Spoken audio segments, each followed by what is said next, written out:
So, ayan, andito tayo ngayon sa kitchen. Ayan. So, magpe-prepare na ako ng... Bale, kakainin ko lang naman ngayon is gusto ko kasi ng adobo. So, bumili ako ng pork sa may Park and Shop. Then, aadobohin ko siya dito. Tapos, bumili din ako ng veggie. Tapos, fish. O, isda. Yung, steam ko lang yung isda. Tapos, yun na. So, hindi ako nagra-rice. So, ayan.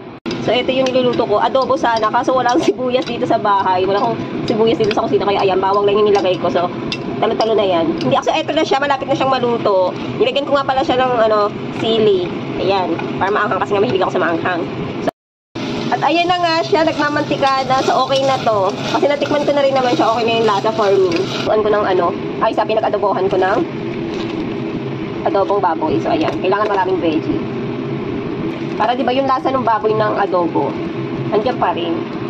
Ito naman yung fish, milaps. Na-i-steam ko lang siya. Then, okay na. 10 minutes. Ito na yung veggie. Finish na. Ayan. O, diba? Pack. So, ito na lang yung steam ko. Tapos yung adobo, ayan, tapos na. O, diba? Yung adobo ko talaga ganyan yung gusto ko, yung medyo tuyo na tuyo, ganun.